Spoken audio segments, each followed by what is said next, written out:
Hello? Hello? I'm here. Are you guys there? I'm on time. Aren't you impressed? I wasn't sleeping. Okay, let me know if the music is too loud or anything, or if it's too soft. Yeah, just let me know. Welcome to the stream. I'm always impressed and amazed by Paige. Well, thank you. You're too kind. Yes, I love this music. I love this game. I highly recommend it. It's very relaxing. Yes, V, I think you would like it. I'd love to see you stream it. I need to stream it myself. It's just a great game. I love it. So, yeah, welcome to the stream. It's been a while since I've read this book. And so we've got a little bit of catching up to do. I've considered getting Stardew for the Switch. It's amazing on Switch. I love it on Switch. It's great because it's portable. When I'm taking my flights, I'm gonna be playing Stardew Valley. Okay. Maybe some movies, but Stardew Valley. Like, I need to get back into it. I haven't played it for a while. But yeah, the Switch, it's so great on Switch. And they're still working on it. They're gonna add multiplayer soon. This is just becoming an ad for Stardew Valley. But yeah, I love the game so much. And I do plan on streaming it at some point. There are just so many things I want to stream. That is a great way to do it, yeah.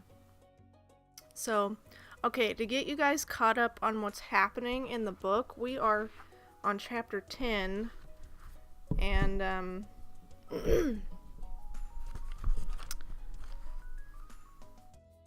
stream brought to you by Stardew Valley. Yeah, right, I wish. Not really, it's not sponsored by Stardew Valley, but I love the game so much.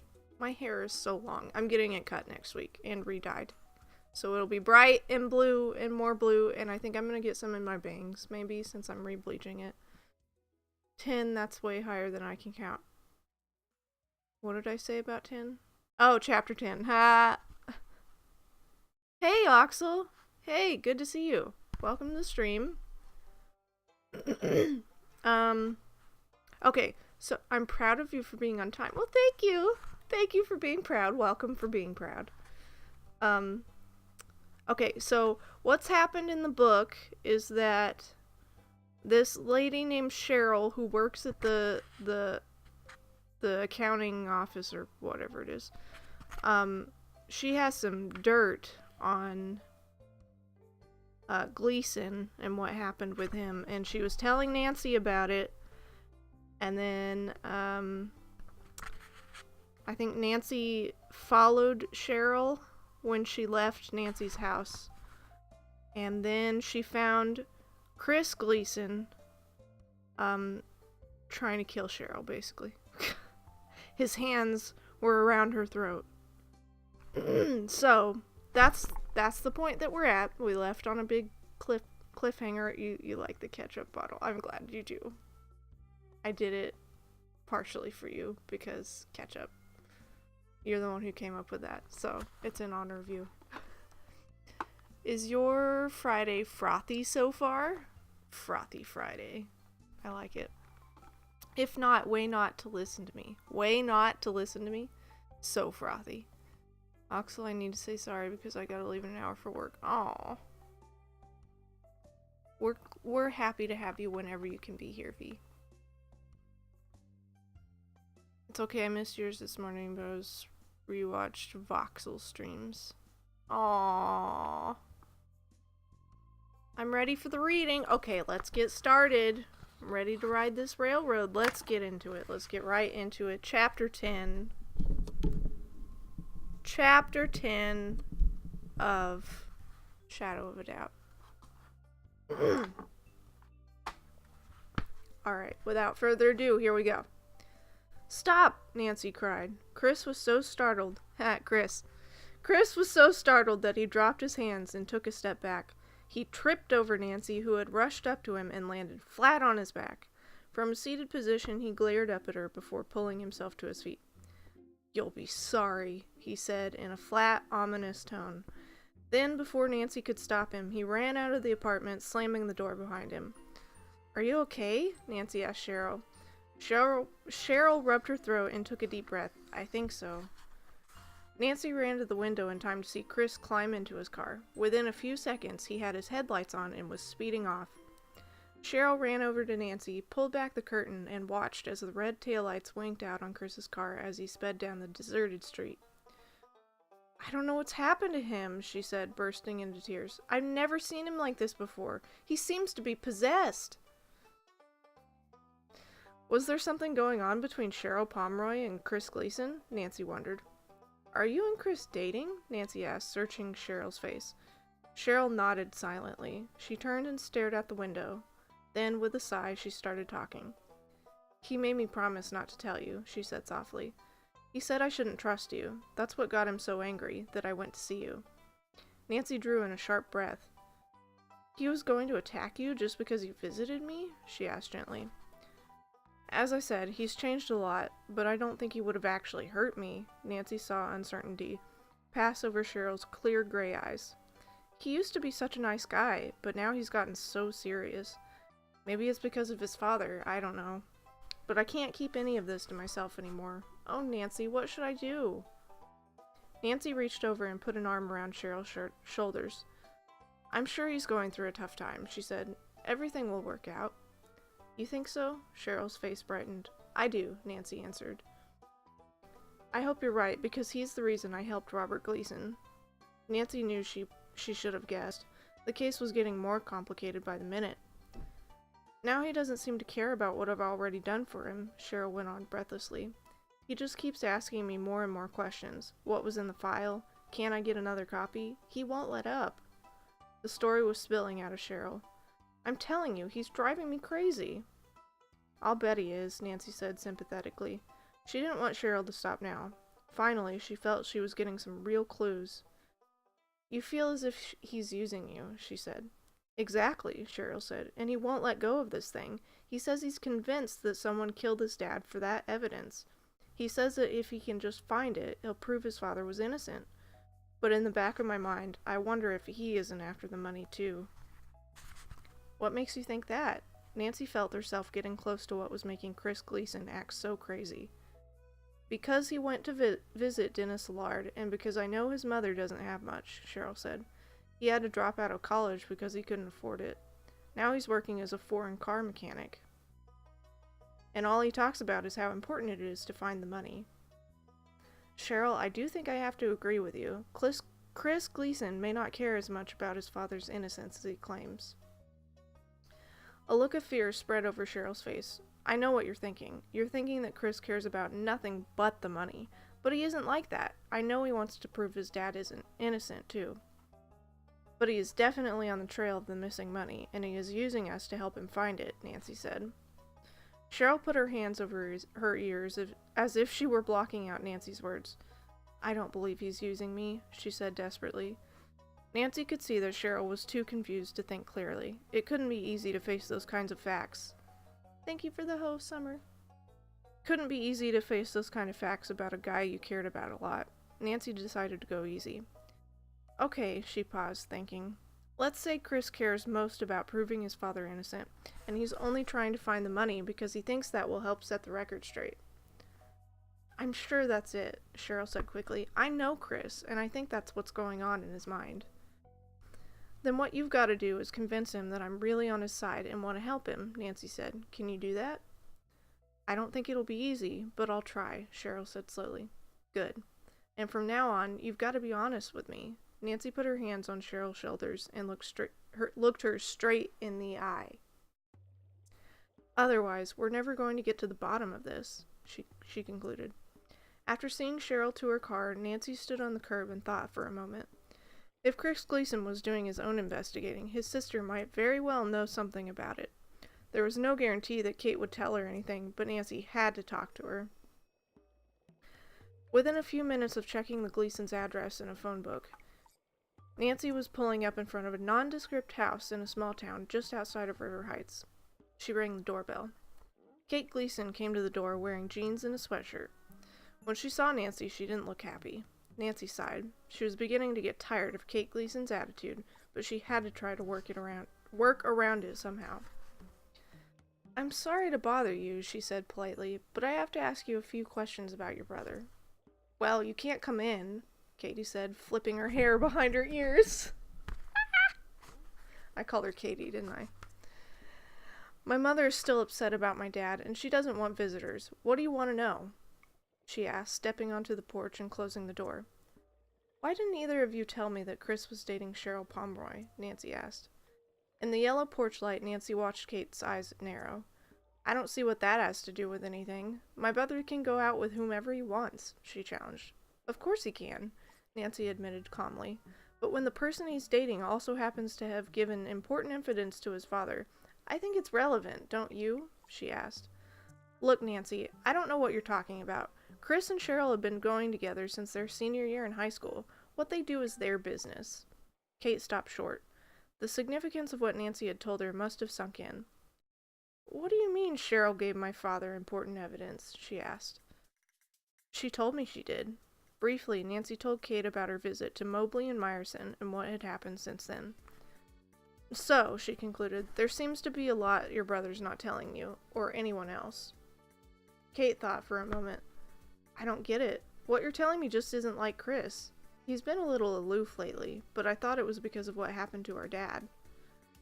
It may be, Nancy said, but I told Cheryl that as far as I'm concerned, Chris's actions seemed just the least bit dishonest, not to mention suspicious.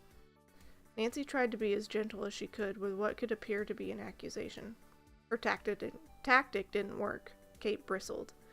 If you came here to ask me to spy on my brother, you can forget it. As far as I'm concerned, he's doing what he can to find out what my father knew before he died. Nothing more and nothing less. Then why isn't he letting you in on it? Nancy challenged. Kate paused. I don't know, she said finally.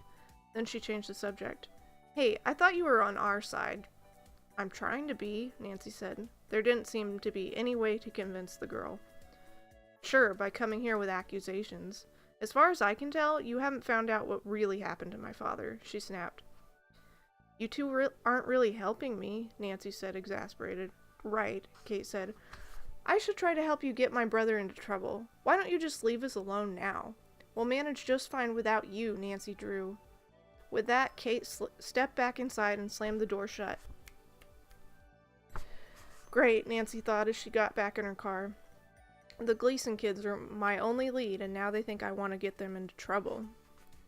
Nancy was driving home, thinking about all the dead ends she had run into, when she decided to go back over the most important clue of all, the date book she'd found at Gleason's apartment.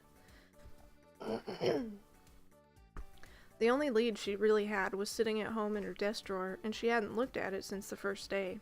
Nancy rushed home. The date book wasn't going to disappear, but she was in a hurry to study it again. She was letting herself in the front door when Carson appeared in the hallway. Nancy, I've been thinking, he began.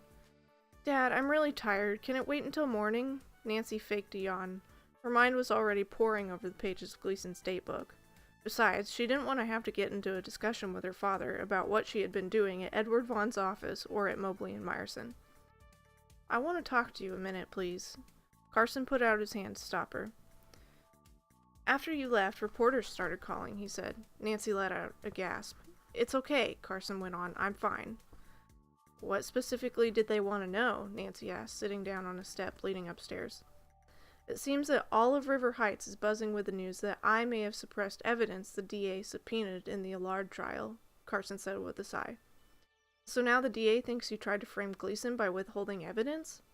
Carson nodded. That's right, but I didn't. Nancy had never seen her father so worked up. I know you didn't, Dad, she said. She stood up and wrapped her arms around him, hardly able to believe this was happening to them. Carson hugged her back, then pulled away. He let out a deep breath. You're right, Nancy. We can't stand by and let this go on. I'll take all the help I can get. Now, there's the father I know and love, Nancy thought. She felt tears welling up in her eyes. What's the first step? She asked. Follow me, Carson said. He went into the living room, Nancy following him. Carson handed her a thick manila file folder, bursting with documents. What's this? She asked, taking it from her father. My records from the trial, he explained. I dragged them out and started going through them, and you'll never believe what I found, he said excitedly. Nancy gave her father a bright look. Don't keep me in suspense, Dad. Carson smiled. You're never going to believe this, he said. Do you remember that the embezzled money disappeared from a bank account the day before the indictments were handed down? Nancy nodded. But this is what I hadn't remembered. The money had supposedly been transferred to an account at the River Heights Bank and Trust. Do you realize what you're saying? Nancy asked. That's the same bank that Dennis Allard works at now.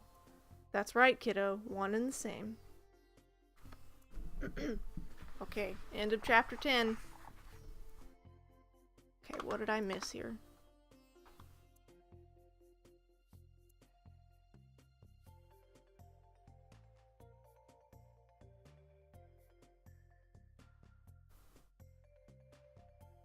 I'm listening while doing my nails. Nice.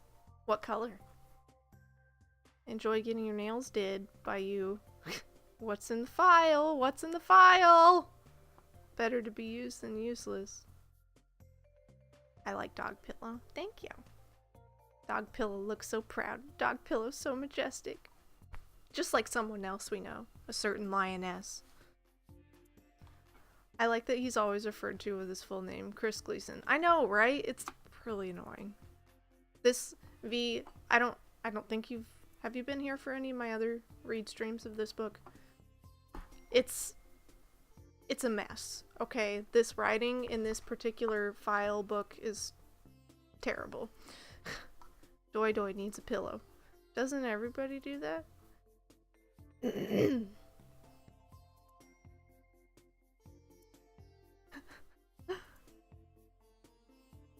I believe you mean Dr. Saint Sir, like 7 other titles, probably Terror House. Rooftop Song.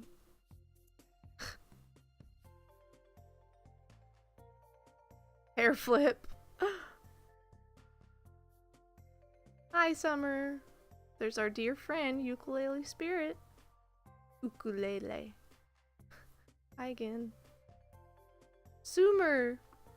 Gary. Gary. Gary. Is that close enough?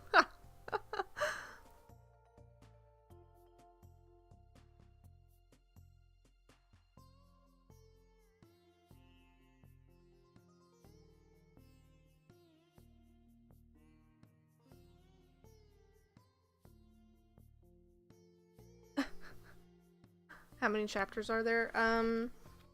Good question. 17, I think? Yeah, 17. I like the hey, Gary. Gary! I like the ketchup emoji after the ketchup on the screen.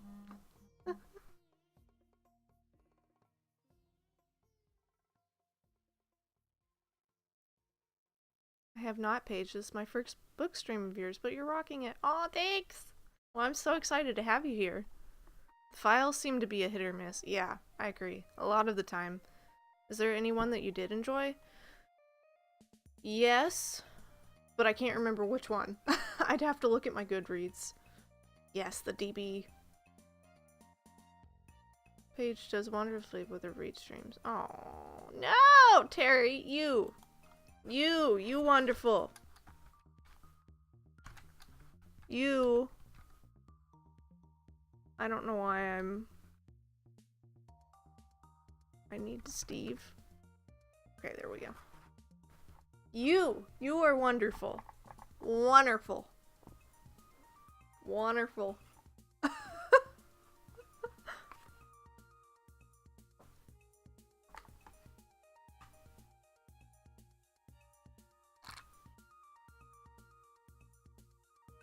Thank you for shouting out Oxel. You should shout out V too. And Gary. I'll snoop on your Goodreads to get your recommendations. Yeah. I want to say... Oh, the one that was really good that I read in December was, it has like a cat species on the cover. I forget what they're called. I didn't even know they existed until this book. It was very educational. I really liked that one. That one was pretty good. But yeah, they are hit and miss, I agree. Now I elephant? I have not logged in my Goodreads since last year. Oh. Terry! I want your Goodreads. I want to add you. What's the elephant? Why are we elephanting? Okay, I gotta fix my hair. It's driving me nuts. Do do do do do do do do. Ugh! Don't look at my hair. I don't know why I'm yelling.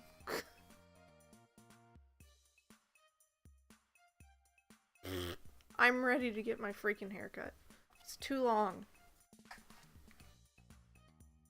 That still looks pretty bad. Oh well. Ah.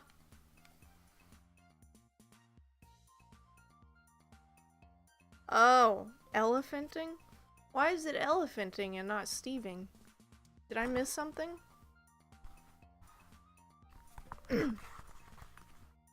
Okay, you guys ready for chapter 11? I wasn't looking at your hair until you yelled, then I was drawn to it. Because elephants remember really well. Okay, fair enough. Your hair looks just fine. Well, thank you. I'm just ready to get it cut, because, I don't know, my hair grows out really fast. And I want more blue. I want it all shiny and new, and I want more, and yeah, more in my bangs, I think. Well, I want to add some in my bangs. I gotta cut my bangs. Okay, chapter 11. Let's do this. Okay. Nancy stared, unblinking. Unblinking. What kind of word is that? Unblinking at her father. You are thinking the same thing I'm thinking, aren't you? She asked slowly. That this isn't just some strange coincidence? Well, he said, I don't think we can jump to conclusions. Nancy was about to interrupt until Carson went on, obviously excited at the discovery. But it is a little strange that the same man who was involved in the embezzlement case should end up working in the bank where the embezzled money had been transferred to and disappeared from. And this same man claims not to know anything about it. Carson pulled a piece of paper from the folder. Look at this, he said, pointing. The day before the indictments came down, all the money that had been transferred there from the client's overpayments was withdrawn, in cash. Robert Gleason signed the check. But Gleason insisted he didn't know anything about the money, Nancy said, leafing through the pages. I know. Nancy, there's too much that's wrong here. You don't know the half of it, Nancy said. She started pacing the room. Everything in the case seemed to be breaking at once. I've come to the conclusion that Chris Gleason knows something about where the money is, or is trying his hardest to find it, she told her father.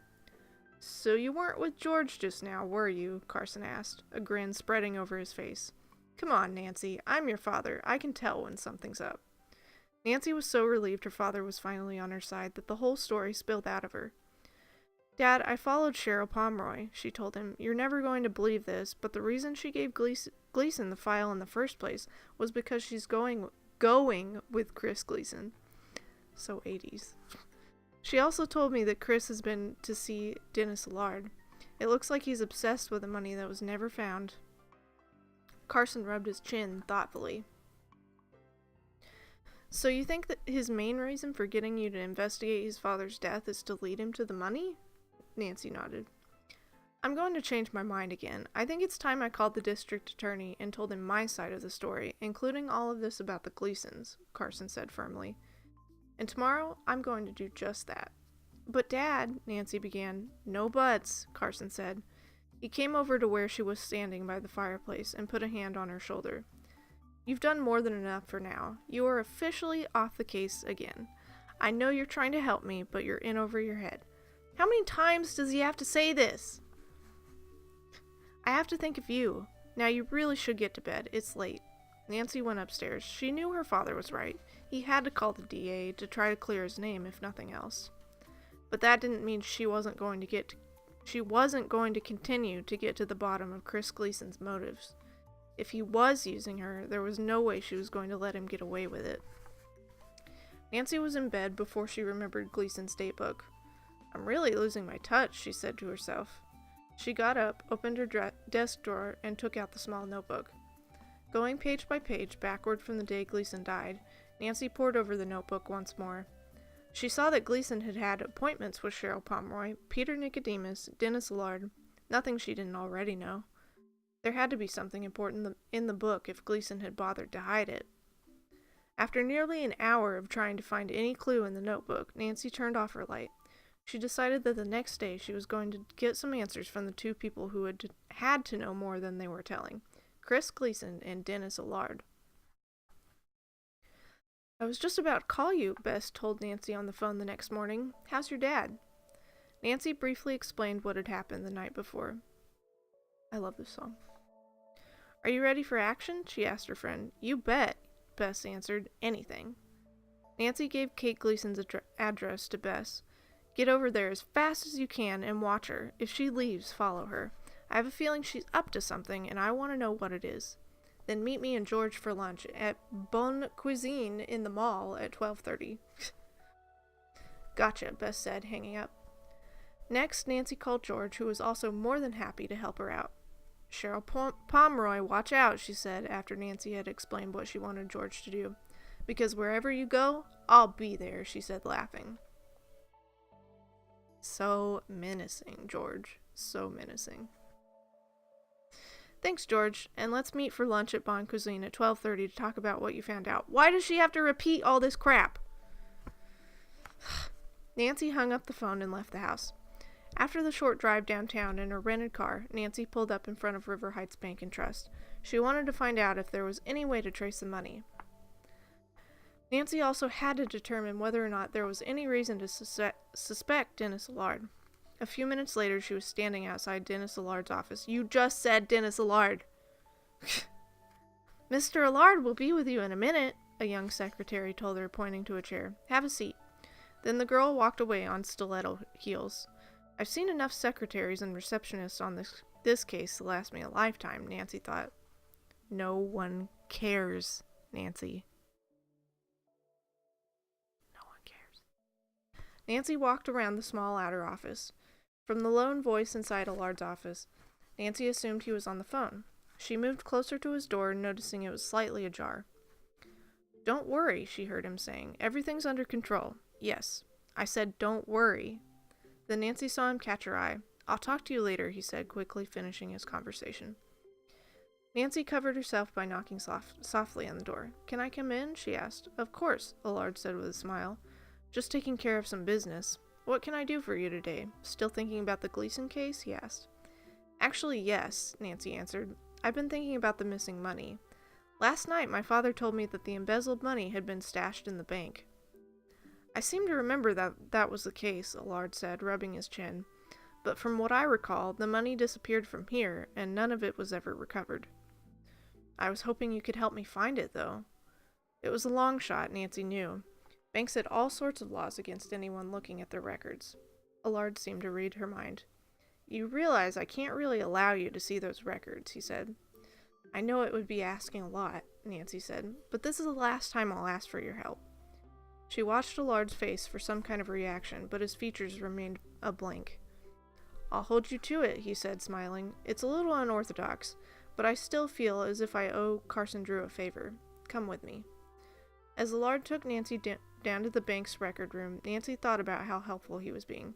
If he was guilty, Allard had everything to lose by cooperating with her. Instead, he was even bending the law a bit to allow her to look at the records. Yeah, there's no way in heck that would happen.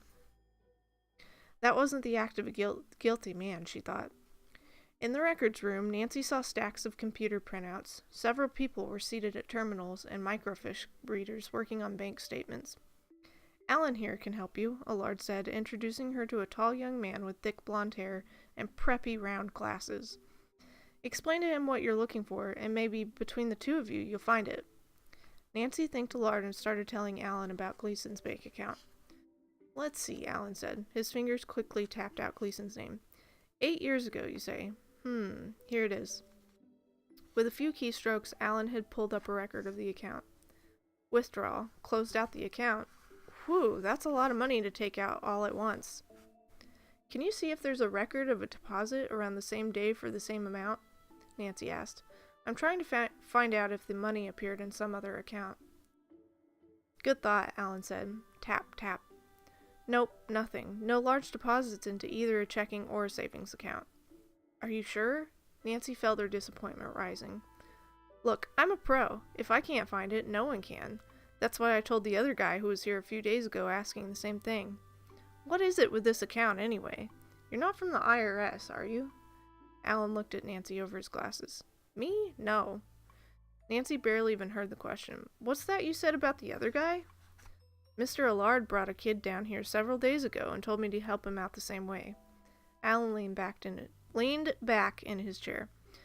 I don't know what you people are doing, but personally, I have better things to do with my time.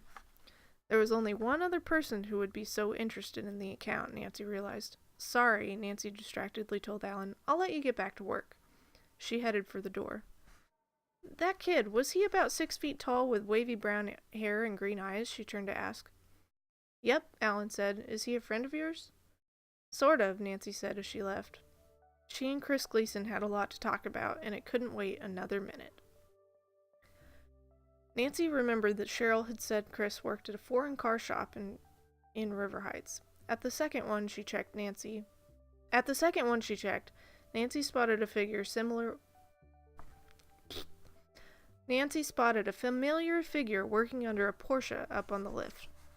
Chris, she said, coming up to him, I think you have some explaining to do. Chris turned around. Oh, it's you. Look, I'm busy. Can it wait? No, it can't, she said firmly. Chris looked at her with a puzzled expression. Nancy went on. If you want me to help you find out who killed your father, if he really was killed, why are you doing your own investigating? What's going on now? Look, Nancy, I can't talk now. Maybe later. Chris went back to work under the car. Nancy looked around and saw that, aside from the car Chris was working on, things seemed to be slow at the garage. She felt herself getting angry. Can't you take a break? She asked. I told you, Chris began. Nancy saw him look up. That's strange. What? She asked. Then Nancy saw what had caught his attention. With quick jerks, the lift holding up the Porsche was losing height. The car was rapidly lurching toward the ground, and they were standing right beneath it. End of chapter 11.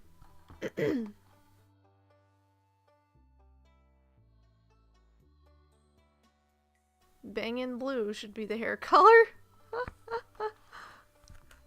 You were thinking what I'm thinking, right? I think so, Nancy, but burlap chafes me so. Are you pondering what I'm pondering, Peaky? I think so, but if we cover the world in salad dressing, won't the asparagus feel left out? Are you pondering what I'm pondering, Peaky? I think so, but if they called them sad meals, kids wouldn't buy them.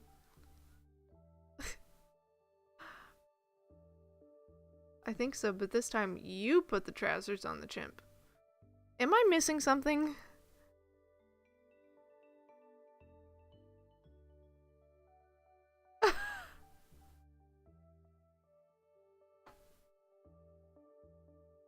Banks had all kinds of laws against looking at records, but no law exists that Nancy can't break. Yeah, exactly. Listen, if the person didn't let Nancy look at the records, she'd just break in later anyway and do it. It's just saving time. I'm just looking at the stream chat and see that I talk a lot. Yeah, it's just a terror wall. No, it's a mod wall right now. And yet, I can't bring myself to stop. You don't have to stop, Terry. It's fine. Chris. Who is Chris? I don't know which Chris she's referring to if she doesn't use his full name. Victoria Budke always was the good child listening. It can't be Chris Gleason because Chris Gleason only goes by Chris Gleason. Nope, you're not missing a thing. Okay. Well, I didn't know if it was like a reference that I wasn't getting. That happens to me a lot. Guys, this book. I'm not gonna lie, I'm ready to like finish it and move on so we can read something else.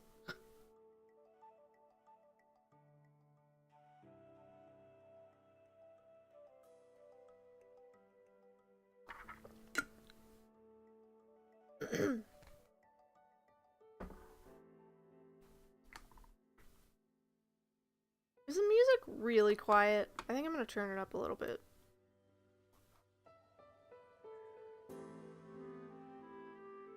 Let me know if it's too loud.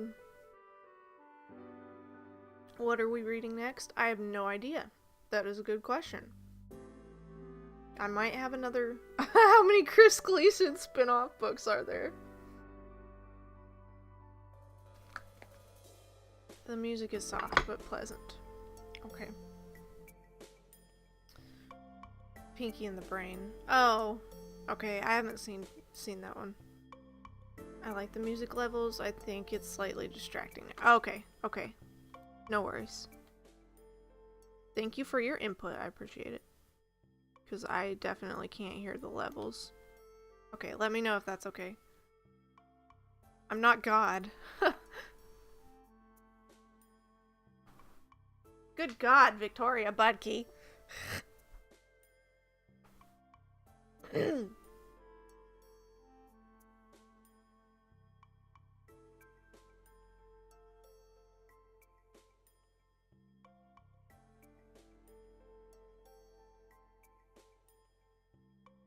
My apologies. You're fine. You're totally fine. Okay, are we ready for chapter 12? I feel like it's taking forever to read these chapters. I don't know why. Alright, moving on. Get out of the way! Chris pushed Nancy to the ground. At that moment, the car crashed all the way to the garage floor. Two of its hubcaps hurtled off, spun in the air for a moment, and settled down in a metallic whir. What? Chris rolled over Nancy and picked himself up. Nancy sat up, dazed and shaking. She watched as Chris went over to inspect the damage to the car.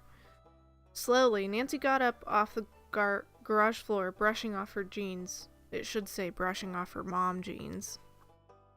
On wobbly legs, she went over to the air compressor that kept the pneumatic lift up. With a shock, she saw the air hose connecting the compressor to the lift had a deep slash mark in it. Chris, take a look at this. Nancy pointed the gash out to him when he came over. It looks like someone wanted that lift to fall on you, she said slowly. Chris squinted his eyes and bent down to look more carefully at the hose. After he saw the torn hose, he looked up at Nancy, wide-eyed. I think you're right, he said. The compressor had only been on for a few minutes, so I had no way of knowing the lift wasn't getting enough air. And with this running, he pointed to the pneumatic drill lying beside the Porsche. It's impossible to hear a thing. Did you see anyone around here this morning? Nancy asked him. No one, Chris said, shaking his head. But it had to have happened while the garage was open, because we lock up at night. Chris ran his hands through his hair and looked again at the compressor. Nancy took a deep breath. Maybe you can see now why I need to talk to you. This, she pointed to the Porsche, is pretty serious. Somebody obviously is sending you a warning. You may be right, Chris agreed. So when can we all get together to talk? Nancy asked. You, your sister, Cheryl, and me. Unfortunately, I'm not free until tomorrow, Chris said. I'm the only one here today. Nancy sighed. I wish I could do it sooner, but I can't, he added weakly. Then lunch tomorrow, Nancy said firmly. Let's meet in the mall at Bon Cuisine. How many times does she have to point out this stupid restaurant that you would never hear in the mall? And I'd suggest you lay low until then. As Nancy drove away, she wondered who would threaten Chris Gleason and why he still seemed to be holding back. She decided to ask Bess and George what they thought over lunch. It's an important part of the mall! It was the funniest thing, Bess said after the three girls had been served. I followed Kate, and who should I meet up with but George? I saw Bess's car outside the health club and asked her what she was doing there, George continued. We had a good laugh when we realized we were both there following someone. So Kate and Cheryl met and worked out together? What else? Nancy asked.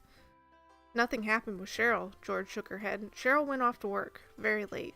And Kate did some shopping, Bess added. What's new on your front? Nancy waited for the waitress to put their plates down before she told her friends about what happened at the garage. Wow, someone is playing for keeps, Bess said, taking a bite of her salad. And you could have been killed too. Nancy nodded, staring into space. George brought her back with a jolt. Nancy, what's on your mind? She asked. Nancy shook her head slowly. I just can't figure out what to make of this case, she said. It looks like Chris has his eye on the money, but I don't think he's found it. Meanwhile, neither of the Gleasons is helping you very much, George said. That's true, Nancy agreed. But they asked you to get involved in the first place, Bess pointed out. It's pretty strange, George admitted. Hey, I've got an idea. Why don't we all meet tomorrow, and Bess and I will keep our eyes on them while you try to get at the truth.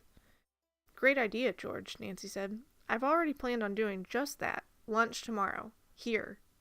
Thank God she didn't say, here, at Bon Cuisine. In the mall. At 12:30. After wolfing down the rest of her sandwich, Nancy looked at her watch. I'd better be going. I want to call my dad and find out what happened with the DA. Meet you two outside? Nancy left George and Bess to pay the check. Wow, so she didn't pay for her food. Nancy, you're stingy. You are stingy in this. She found a phone booth to call her father, and after a minute he came on the line. I told him everything, Nancy, Carson said, and he wants to meet with you as soon as possible to hear everything you know. Okay, Dad, Nancy said with a sigh. I'll head over there now with Bess and George. As she hung up, Nancy hoped the DA wasn't going to tell her to quit her investigation. She felt too involved now to want to let someone else take over. Nancy walked back to the restaurant. We've got an appointment with the DA, she told Bess and George, who were standing outside. We? Bess asked. You got it, Nancy answered, and I'd hate to keep him waiting, so let's go. Nancy, could you please explain all this? Bess said as they wandered through the city office building. My father insisted I go to the district attorney to tell him everything I know, Nancy explained. I want the two of you along because I want to ask him a favor, and if he agrees, I'm going to need your help. Here we are, she said, pushing open a door with district attorney stenciled in big black letters. Inside, the office was filled with ancient desks and filing cabinets piled high with papers, folders, and stacks of what looked like legal documents. And, Nancy noticed as she just stifled the sneeze, the whole place was covered in dust. Bess, George, and Nancy introduced themselves and waited while the receptionist buzzed the district attorney on the intercom. Nancy Drew to see you? Right, she said, hanging up the phone. Go ahead. First and only door in that corridor to your right.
Okay, back to the reading.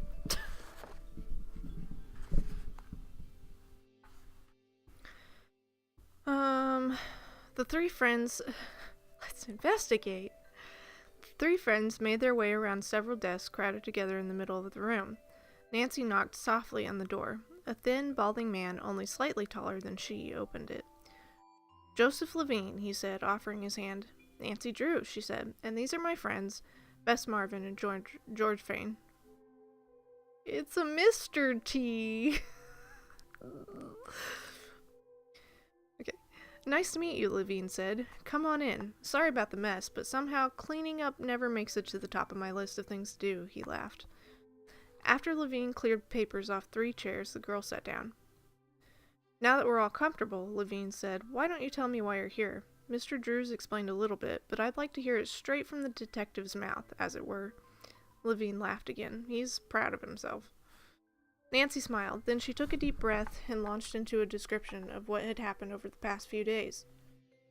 As you can see, she concluded, there are a lot of loose ends. Did Gleason really commit suicide? What's the missing evidence? Where's the money? And do the Gleason kids care more about that than their father?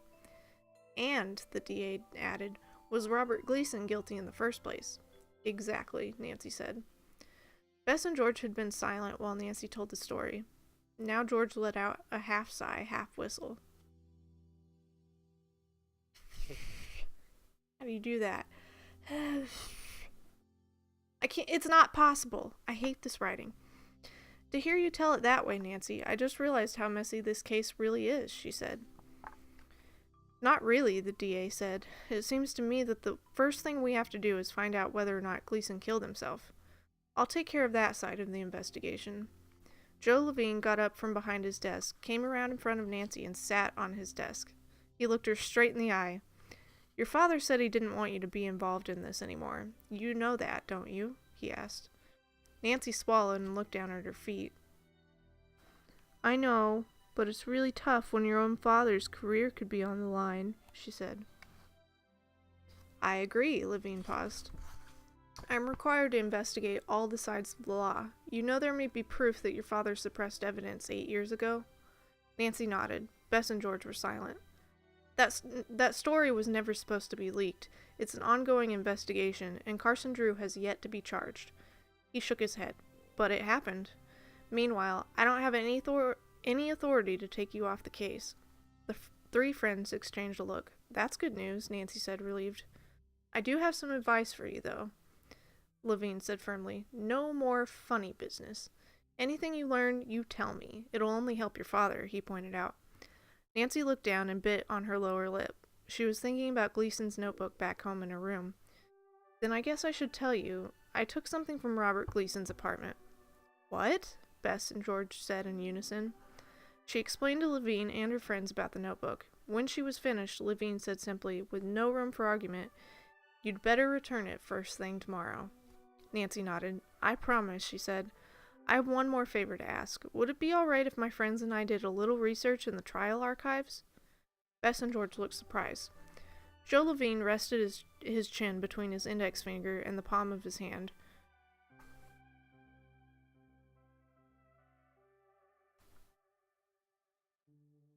That doesn't look natural.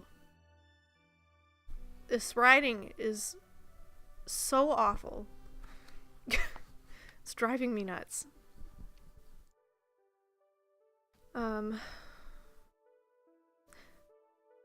Sure, he said eventually, but what do you hope to find?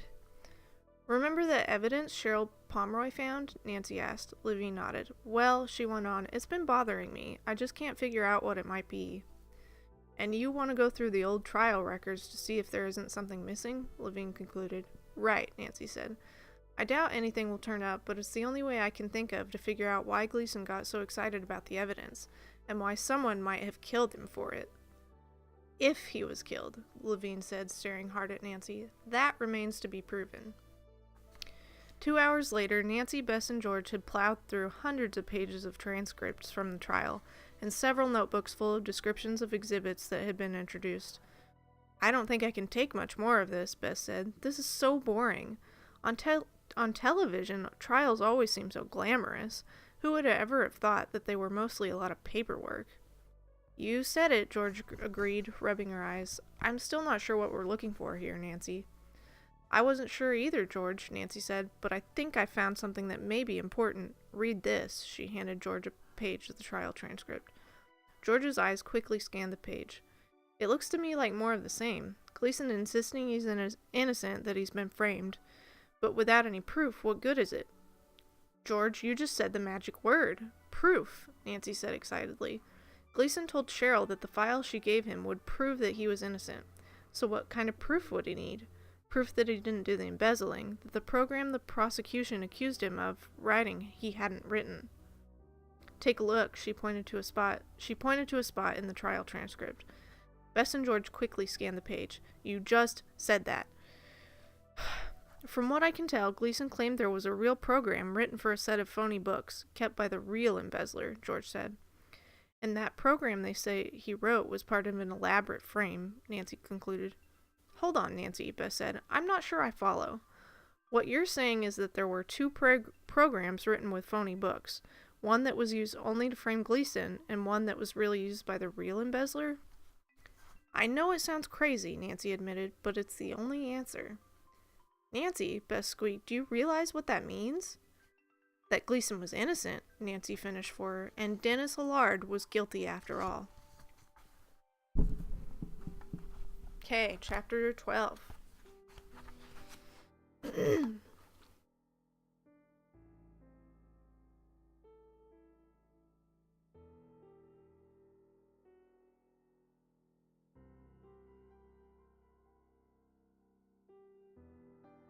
My tummy is rumbling. I'm hungry. I'm eating after this. What are you got of? Naps? Snacks? Yes. Agreed. See, I did watch your Google thing you did, and I thought you did an amazing job, and you look pretty. Oh, I've been meaning to watch that. I didn't realize it was a video. I thought maybe it was just like a voiceover or something. I watched it sped up for funsies, but she knows that already. She should say brushing off for Mom. Get off, Mom, I'm sleuthing. Victoria Budkey, goddess of Napsnaxia. That sounds like some kind of disorder. It's an important part of the mall. It sounds exotic, Napsnaxia, or just a silly bed and breakfast. Salad, no. What? Oh yeah, salad. Bess, how could you eat our leafy friend? Bess is a monster. I wish she had said all that, because I mean, how else would I know where they were eating and when? This is the first example of poor writing in this book. No, Nancy isn't stingy. She just goes everywhere without money. You're talking about the girl who travels internationally with zero money. I don't really know why Bess and George are friends with Nancy, having to pay for all her meals. Ned is fine with it because he likes to feel useful. Ned is useful. Yeah, he pays for her meals. All that Ned hate. I'm with you, V. I like Ned.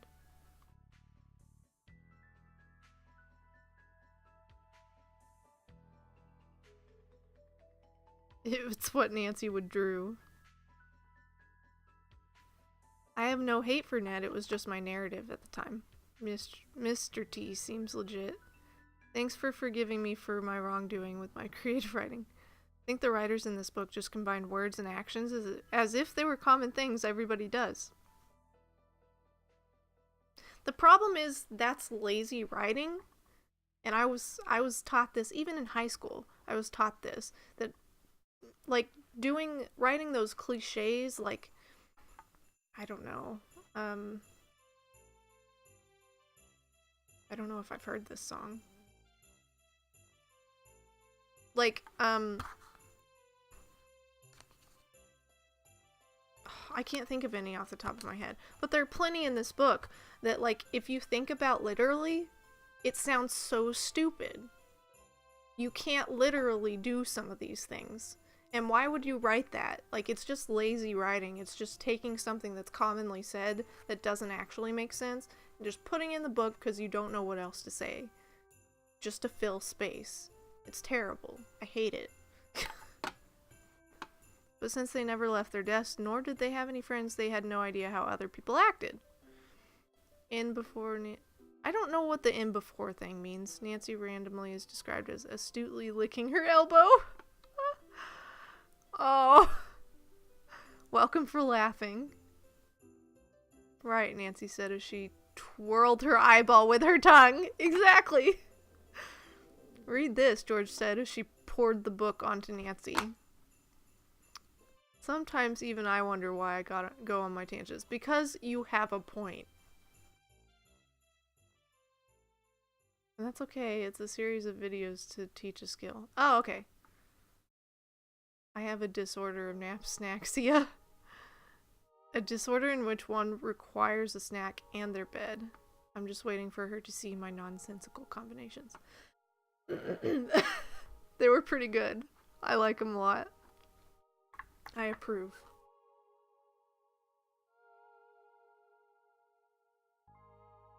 Hey Oxel, if you're here, are you going live at 3 your time or 3:30?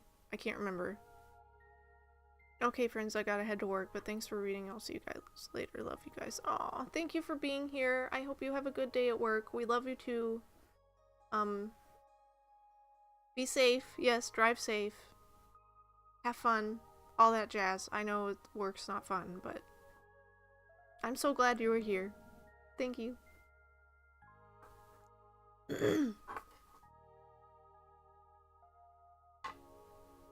Also, I'm just seeing this amazing badge that Riddy has for her cheers.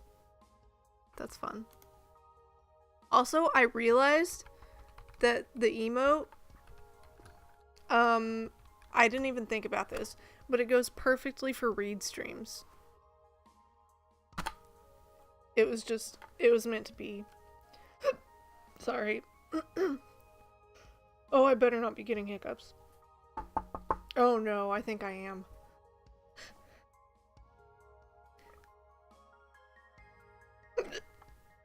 Oh, crap. This is not a good time to be getting hiccups. You guys, what am I gonna do? I can't read with hiccups.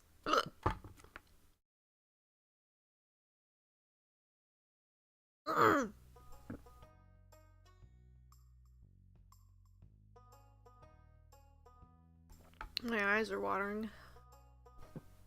It's okay, now in the book we can just pretend everybody got a case of the hiccups.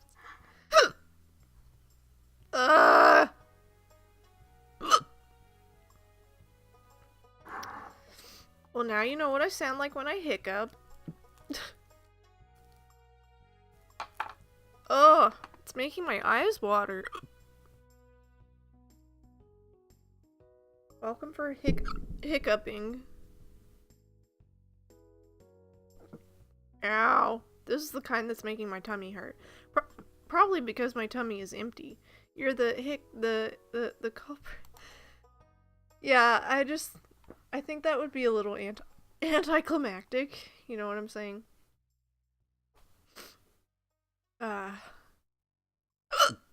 Oh man, that hurts.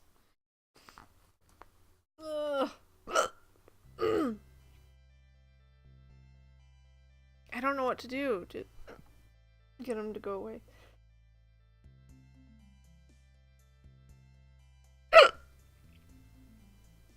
Any suggestions? Ow.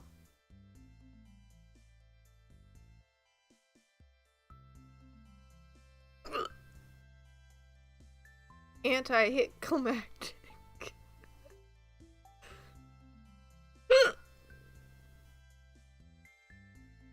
Maybe if I just start reading, I'll forget about it.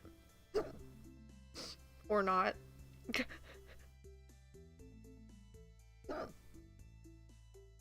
I have no suggestions. Dancing. Twix gets hiccups frequently. That's so cute. Sesame got Twickups. Twickups! Twickups! Twickups.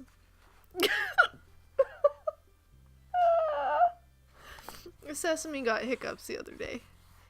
It was pretty cute.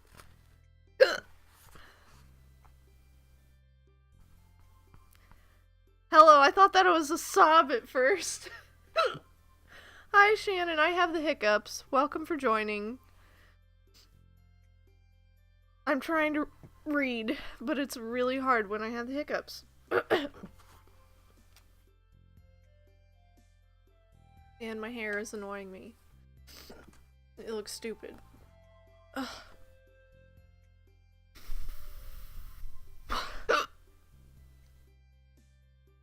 Do you have any hiccup suggestions, Shannon? Very important. 2 times in one day? That's a treat for me. Oh, yes. Yes, me too.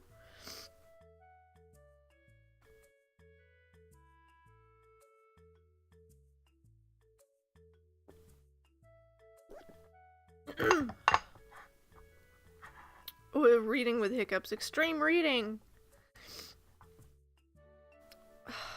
Thank you, Terry. You're too sweet. Thank you. It's just annoying me, but yeah, I live on the edge with my hiccup reading stream.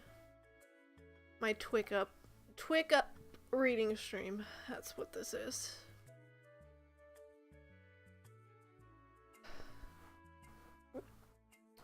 Okay, I'm gonna give it a shot. Bear with me. Hopefully it won't be too bad. So, let me start chapter 13.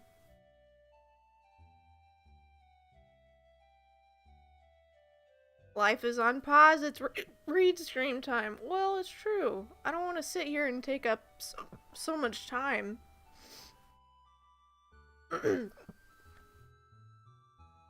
Okay. What is this, like, long hair? This one piece. Oh, okay. I'm just not used to seeing myself so big on the screen in OBS, so I can't help but, like, look at it and be paranoid and self-conscious. Alright, we're gonna try to do this. Wish me luck. Now I'm yawning, so hiccups and yawning. Okay.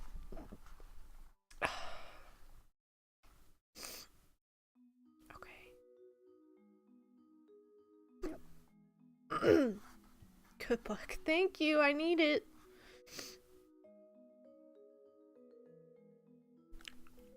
Yeah, now I'm crying. It was a sob. But Mr. Allard seemed like such a nice man, Bess said mournfully, and now it looks like he not only was guilty, but that he was also the one trying to get your father into serious trouble. Nancy wasn't really listening to her friend. Her mind was on Dennis Allard. Then something Bess had said had brought her back to the present. Bess, what did you just say? That he could be the one trying to get your father into trouble, Bess repeated. That's ridiculous, George said. Why would he want to bring it all up again? He got off scot-free. It's not so strange an idea, really, Nancy said, thinking. What if he knew that Gleason was onto him? The logical thing would be for him to throw suspicion onto someone else. But how would he know that? George asked. I'm not sure, Nancy said, but I'm going to find out. Nancy, Bess, and George were back at Bon Cuisine the next day. Where do you think they were? Where do you think they were back at? I don't know. How many times have I heard this stupid name? I have no idea what restaurant they're at. No clue.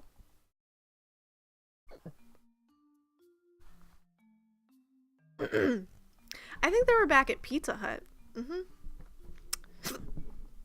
So they were back at this stupid place at the next day, waiting for Cheryl Pomeroy and Chris and Kate Gleason to show up. Nancy was explaining her plan. Here they are now, she said as the door opened and the Gleasons and Cheryl Pomeroy walked into the restaurant. Well, we're all here, Kate said glumly. The three sat down. Are you going to explain what this is all about? Chris sat there, rapping his fingers on the table. Cheryl reached over and put her hand over his. Nancy looked at Kate. I thought you'd like to know that I'm this close. I'm this close! She put her thumb and forefinger close together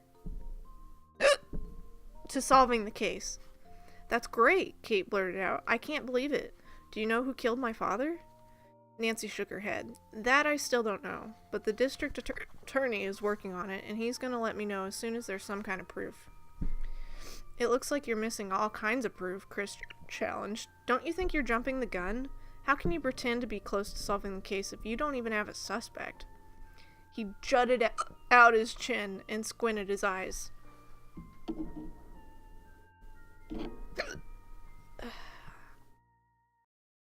Some detective, he muttered to himself. Take it easy, Chris, Cheryl said quietly. Actually, I think I've done pretty well, considering, Nancy answered. For example, I know you went to see Dennis Allard. Nancy watched as Chris sank a little in his chair. And, she continued, I think I found out what you were looking for that day in your father's apartment. With that, Nancy pulled her prop from her purse. Earlier, she'd taken Gleason's notebook to the DA, but beforehand, she'd copied the pages into an identical notebook. She threw it on the table in front of Chris. Chris reached for it, but Nancy put her hands over the notebook before he could pick it up. How did you find that? Chris asked, pulling his hand back. Bess and George looked at each other while Cheryl tried to put her arm around Chris. He pulled away. What makes you think you can just steal my father's personal property?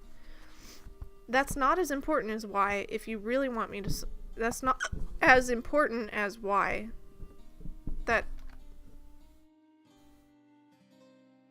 That's not correct. That doesn't make sense. Yes, they hurt. It's really annoying.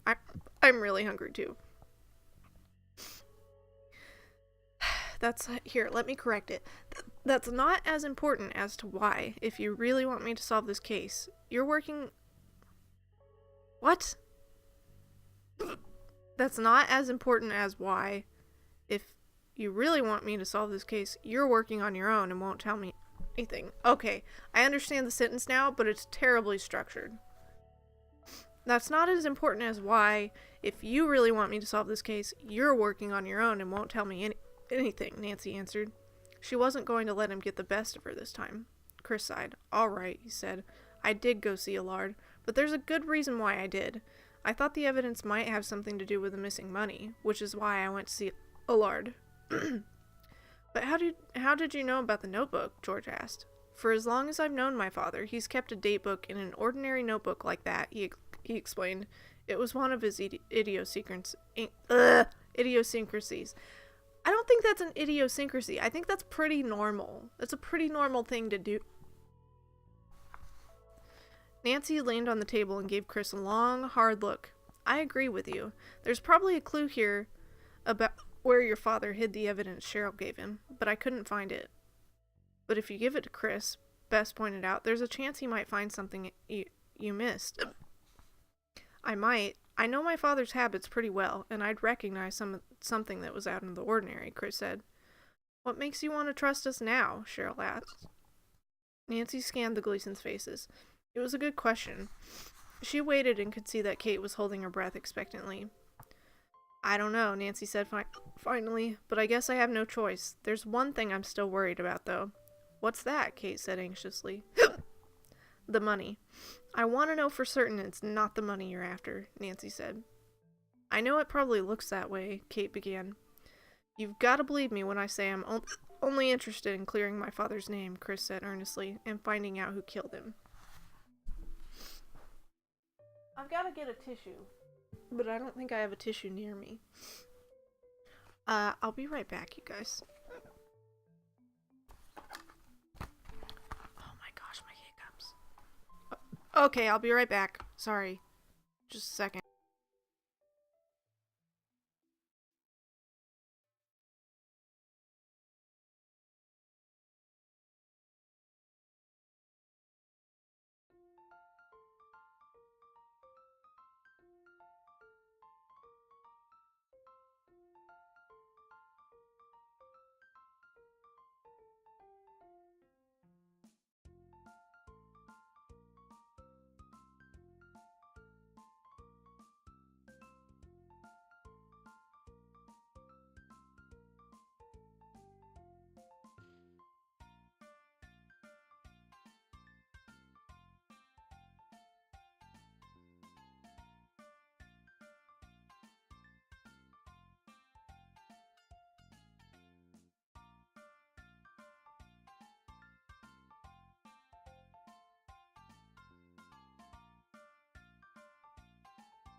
Okay, hi.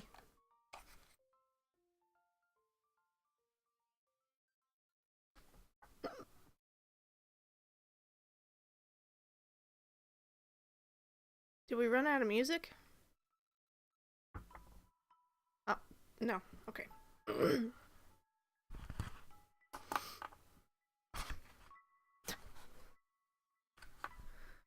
Okay, yes, the stream is starting with hiccups.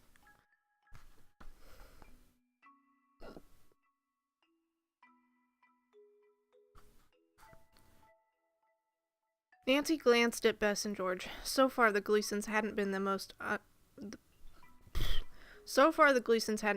trustworthy brother and sister team. George gave her an encouraging nod. I believe them, Nancy, Bess said. She had to trust her friend's judgment.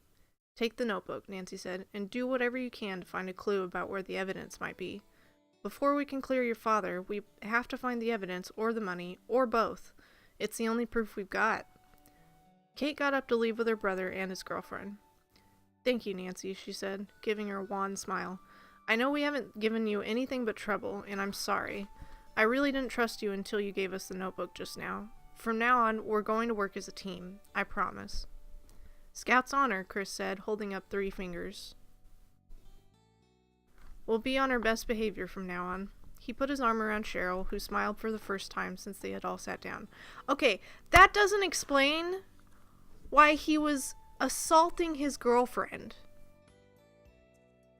So, like, this book is promoting domestic violence, which I do not promote at all. Like, he had his hands around his throat, around her throat, right? That's not okay. And now they're acting like, oh, they're just cool. Cheryl's fine with him assaulting her. No! This is horrible. This is horrible. I hate this book.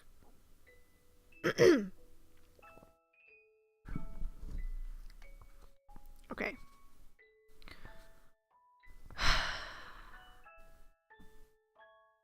You did the right thing, Nan, George said. Now, where do we go from here? I want to stake out Dennis Lard, Nancy said. I need to try to find out exactly what he's up to. Should we come along? You could probably use our help, George said. Bess nodded in agreement. I don't think so, guys, Nancy said, getting up. I'd better do it alone. It'll arouse less suspicion. But stay close by. I'm sure I'll need your help again soon. The 3 parted ways in the parking lot. As Nancy got into her rented car, she could tell that Bess and George looked worried. Be careful, Nan, Bess said. George turned to her cousin. She'll be fine. Nancy's done this before. Thanks for the vote of confidence, Nancy said, starting her car. I'll let you know what happens. Nancy roared off in the direction of Lard's bank. She checked her watch. It was only 2 o'clock. If she had to wait, she would. 2 hours later, Nancy was still sitting in front of River Heights Bank and Trust when she finally spotted Dennis Lard coming out of the building. I'm lucky he keeps banker's hours, Nancy thought. She started her car to be ready to follow Lard at a safe distance. Nancy didn't know what she'd find out by tailing Dennis Lard, but after an hour of following him, all she knew was where he got his haircut and which dry cleaner he used. This is getting me nowhere fast, she thought. If something doesn't happen soon, I'm going home. Then Allard led her to a rundown section of small businesses, where he stopped his car and got out. Nancy watched as he led himself into a building painted a garish shade of green. After waiting a few minutes, Nancy went inside also. The building was 3 stories high, and a rickety wooden staircase led to the upper stories. She had no way of telling which floor Allard had stopped on, but on the wall across from the staircase was an old building directory. Nancy scanned the directory for Allard's name or any other name she might recognize. Nothing. She took out her notepad and quickly wrote down the names of all 6 companies, leaving out one that was named Lee's Nails because it was obviously a manicure shop. Why would you leave that one out? She was about to leave the building when she heard footsteps on the 2nd floor landing. Nancy looked up through the railing and saw a figure coming down the stairs. Dennis Lard! Quickly, Nancy made her way down the short corridor that ran beside the staircase. At the end of the corridor, she thought she had seen a window that she could use for a possible escape. The footsteps were getting closer. Nancy quietly planted herself against the wall under the staircase, hoping that Allard hadn't seen her. She was looking toward the window and planning her escape when she felt a strong hand on her shoulder. Nancy turned around. It was Dennis Allard, and his face red with fury. Okay.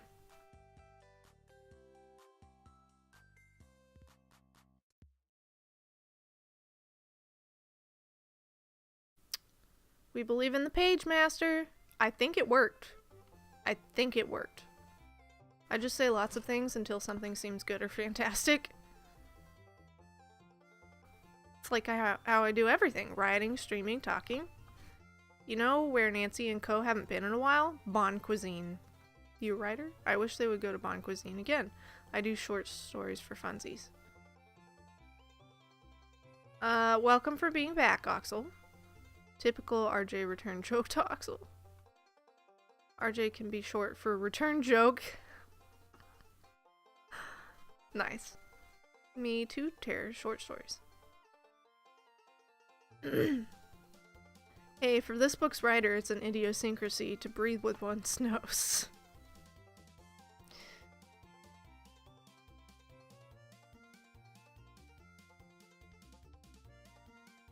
Ooh, what kind of food are you making, Oxel? Not at all. I've never done a creepy story. I usually do comedic or sad. Terror isn't actually terror.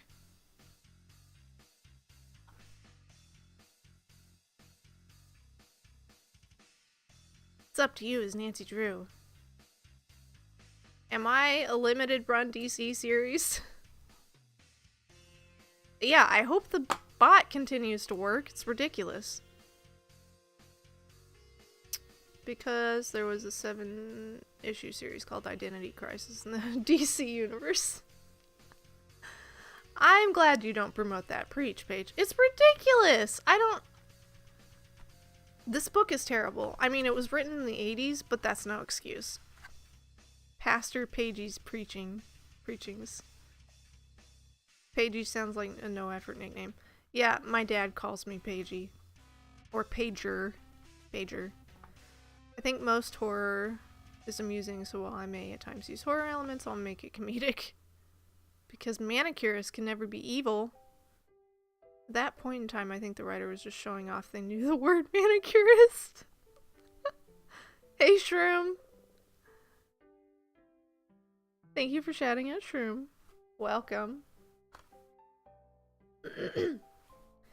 Okay. Chapter 14. Well, when he wants to reach you, what better way than calling you, Pager? Ha, ha, ha. There you go.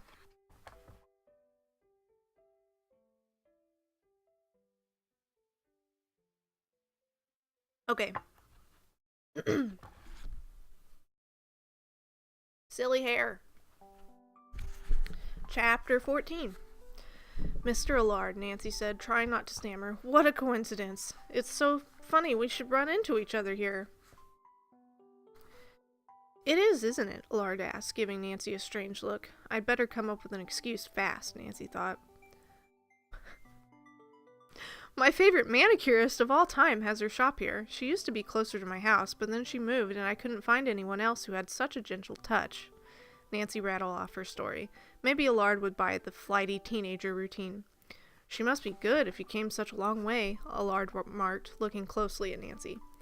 Well, I'd better be getting home. I'm sure my dad's wondering where I am. You know how fathers can be. Nancy kept up the patter while she made her way out of the building. Allard stayed by her side until she had gotten in her car and started the engine. How's the investigation going? Allard asked before Nancy could drive away. You know, Nancy said, it's the strangest thing, but now the police think Robert Gleason may have been murdered. She searched Allard's face for a reaction, but he didn't blink an eye. That is bizarre, he said, but I'm sure they know what they're doing. There's so many weird things about this case, she concluded, shaking her head. Well, gotta go. See you later. Nancy watched in her rearview mirror as Allard waited for her to drive off. It's only a matter of time, she thought, before Dennis Allard starts wondering what I'm up to, if he hasn't already. On her way home, Nancy decided to stop at the River Heights Library. She didn't want to waste any time in finding out what Allard was doing in that green building. She decided to do a little research on the company she had written down before Allard discovered her. When Nancy got to the library, she spied her favorite librarian, Ed Nesky, working at the circulation desk. Ed, she said, going up to him, I need your help. Ed gave Nancy a crooked smile. He was always happy to help her out with research on cases. What's up? He asked, looking at her with his hazel eyes. If I have the name of a company, is there any way to find out who runs it? Nancy asked. No problem. Give me a minute and I'll show you where to look. Nancy waited while Ed went over to his supervisor and explained that he had to leave the desk for a few minutes. Follow me, he said, pulling Nancy by the elbow. This is where you should look. He pointed out a series of tall, thick volumes. There must have been nearly 30 in all. Who owns what? Nancy said, reading the spines. Are you kidding? She laughed and then smiled at Ed. Nope, it's for real. Funny title, right? Ed grinned and ran his hands through his straight hair. Companies are listed out alphabetically with their owners or directors following. Sometimes you'll have one company owned by another, though, so you might have to check it three or four places before you find out who really owns it. Thanks, Ed, Nancy said, raising her eyebrows. This isn't going to be as easy as I thought. Have fun, Ed said, chuckling as he walked away. One by one, Nancy went through the list of the 6 companies she had written down. Although she wanted to, she didn't rule out Lee's nails. You never know, she told herself. I told you, Nancy! But she didn't write it down. After half an hour, Nancy hadn't found out anything, and she was down to just 2 companies, Convex Corporation and the Aladdin Group. Find anything yet? Ed was leaning over her shoulder as Nancy looked up the Aladdin Group. I love this song. Nothing yet, she said. Want some help? I'd love it. This is getting a little tedious, but I'm down to just 2. Can you check out Convex Corporation for me? She asked. Sure. Ed went over and pulled the volume with C in it from the shelf, while Nancy went back to researching the Aladdin Group. Nothing related to Dennis Allard there, even though she had hoped there would be. The name sounded a lot like his. No, it doesn't. Ed sat down next to her then. I don't know if this means anything to you, he said, but Convex Corporation has 2 owners. What are their names? Nancy asked. See for yourself, Ed said, pushing the volume across the table to her. Nancy ran her fingers down the page, coming to Convex Corporation. Owned by, she read, then stopped. I can't believe it, she practically shouted. Dennis Allard and Peter Nicodemus. She finally had the connection she'd been looking for. Nancy thanked Ed and headed out of the library. She couldn't believe her luck. Nicodemus had worked at the firm when the embezzling took place. Now he and Allard were in business together. That can't be a coincidence, she thought. What if Nicodemus had been involved with Allard in the embezzlement? There was only one way to find out, she realized, and she headed quickly in the direction of Mobley and Meyerson. As she drove to Nicodemus's building, Nancy tried to devise a plan for getting into the building and offices. It wouldn't be easy, and there was a good chance that some of the lawyers might be working late. Along the way, she devised her plan. With all the secretaries she'd seen on this case, she knew she could pose as one of them.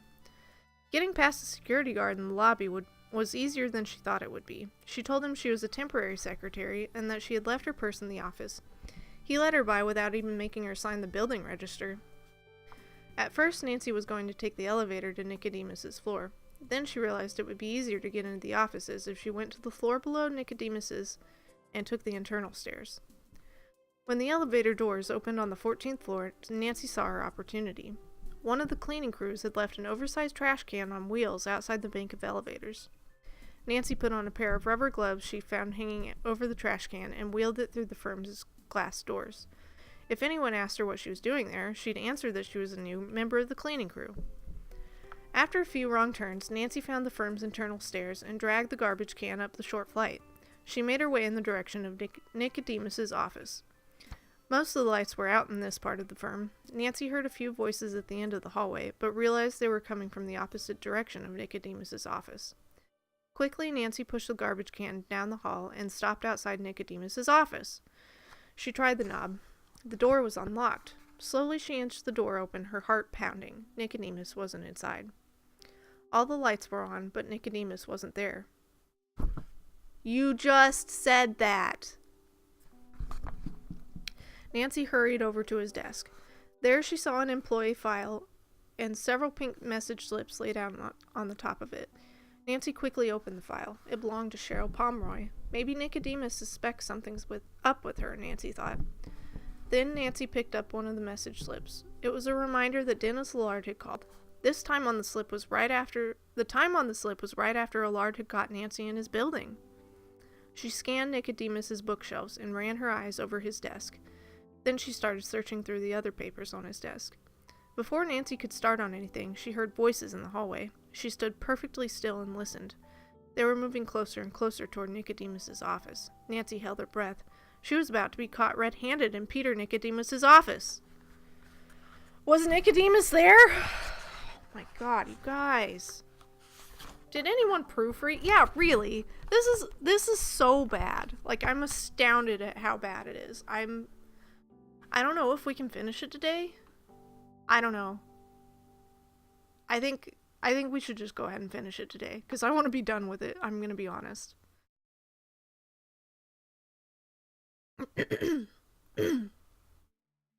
Thanks for the pity laugh. It wasn't a pity laugh. Okay, well, maybe.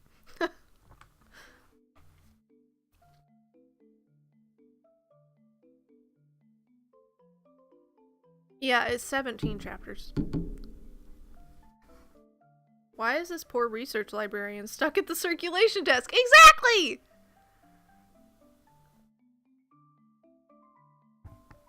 Those are very separate jobs, because circulation is like, it's what I did as a student. So, it's more of like a student job. You like being a librarian, though. Library! Not at the circulation desk. I loved the circulation desk, but that was like, I mean, it was my first job. Actually, it's my only job. It was a great job, though. It was a work study for college. Research librarian should have information desks so he doesn't have to check out stuff and can be awesome. Exactly. That's how it works.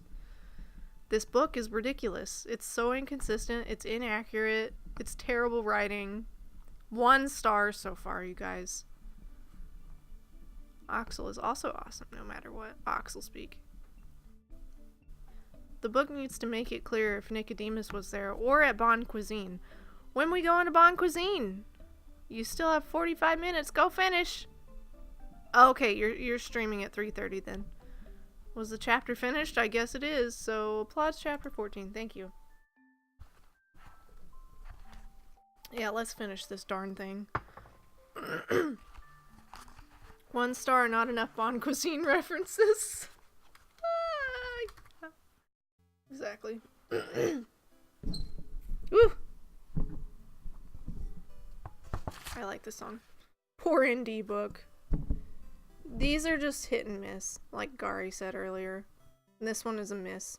I just feel bad because it's still indie. It's not an original. It's not like the Yellowbacks, which are much better. But there was one case file that I really did like that I read in December. I'll have to show that one to you guys. It was pretty good. Time for me to go. Okay. Well, thank you for being here, Shannon. I appreciate it. I hope you have a good day. Take care. Yeah, but it's just a quick write. Somebody was paid a small amount to turn it out fast. Exactly. That's exactly what it is. And some people do really well with that. And like working under pressure, like they're good at it and they excel. But some people do not, obviously. They're just in it for the money that they can get. Okay, chapter 15. A wave of fear passed over her. There wasn't going to be any easy explanation for why she was in Peter Nicodemus's office. If it were Nicodemus himself who was heading her way, she was in even worse trouble. After giving the office a wistful glance, she'd have given anything for the opportunity to really search the place. Nancy slipped out the door. At one end of the long hallway, Nancy saw 2 figures deep in conversation. Most of the hall lights were off, so Nancy was in shadow too. Without stopping to see whether or not it was Nicodemus at the end of the hall, Nancy took off in the opposite direction. She crossed the hallway and dashed around a corner. She had nearly made her way to the small flight of stairs that would take her back down to safety when she heard a voice call out. "Hold it right there," a man shouted. "Stop!" Nancy desperately looked around for an escape. Then she spied her only chance. 10 feet ahead of her there was a fire door with the word exit in red lettering. Quickly, Nancy ran to the door and pushed it open. A clamorous din of alarms greeted her as she found herself in a half-lit stairwell. Nancy took a second for her eyes to adjust to the darkness. Then she flew down the steps, taking them 3 at a time, sliding her hand down the railing for balance. One flight down, Nancy heard footsteps on the stairs behind her. She forced herself not to turn around and look, but to continue her flying leaps instead. Then Nancy heard the loud, unmistakable blast of a shot echoing over and over in the stairwell. The bullet ricocheted off the cement wall, only inches from her. She had no choice. Almost without thinking, Nancy leapt over the railing. She banged her knee badly, but hardly felt the blow. After landing with a bone-jarring crash one flight down... Okay, you can't have a bone-jarring crash and not feel it. After landing with a bone-jarring crash one flight down, Nancy ducked. Another shot sent shards of cement flying above her head. Unless she could find some way to disarm her pursuer, Nancy knew she was trapped. She jumped the railing again, down still another flight, and before getting up, took a second to think. In a flash, she thought of one slim possibility. It might work. She pounded her feet, making loud running sounds. Then she threw herself to the ground in the shadow of the staircase and waited breathlessly. In a few seconds, Nancy spied Peter Nicodemus charging down the stairs, taking them two at a time. She leaned farther into the shadows, making herself as small as possible until just the right moment. Then, when he was within striking distance, she put out her leg and sent him flying. Nicodemus stumbled to his knees and looked at Nancy for a moment before losing his balance and sailing down the flight of stairs. Nancy took off after him and jumped over the last step as Nicodemus landed in a heap at her feet.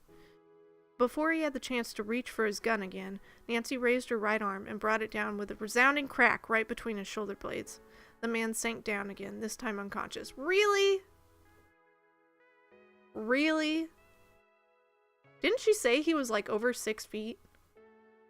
I don't think little Nancy is going to be able to knock him out. Before he had the chance... Oh, I already read that. Nancy didn't wait for him to wake up. She took one deep breath and ran as fast as she could down the remaining flights of stairs. If she was lucky, he wouldn't revive until she was well on her way to safety. "You're lucky to be alive," Kate said as she gave Nancy an ice pack. They were sitting in Robert Gleason's living room on what passed for a sofa. After her ordeal, Nancy had called Kate and Chris at home, and they had arranged to meet, along with Cheryl, at Gleason's apartment. It seemed a private place to plan their next move. It's a crime scene! You can't be there! "Don't I know it," Nancy said. She put the ice on her knee, which was swelling pretty badly. I told you she felt it. "But we don't have time to think about it. Nicodemus has probably been in touch with the Lard by now, and they've already planned their next move." Chris looked up. He was poring over his father's notebook.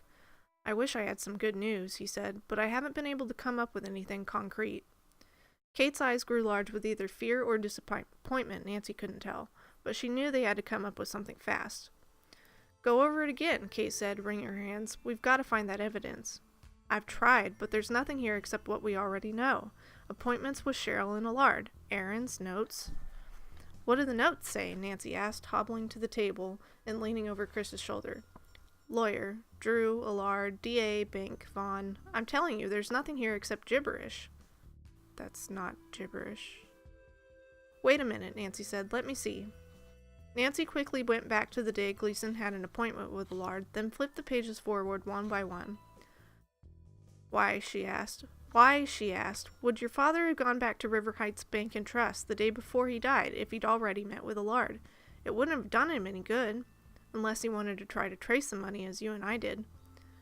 "But," said Chris, "I asked that guy, what's his name, Alan, if my dad had been there, and he said no." "You're sure?" Nancy asked. "Positive." Then there had to be some other reason. She closed the pages of the notebook, got up, and began pacing the room, favoring her sore right leg. If your knee is injured, you would not be pacing.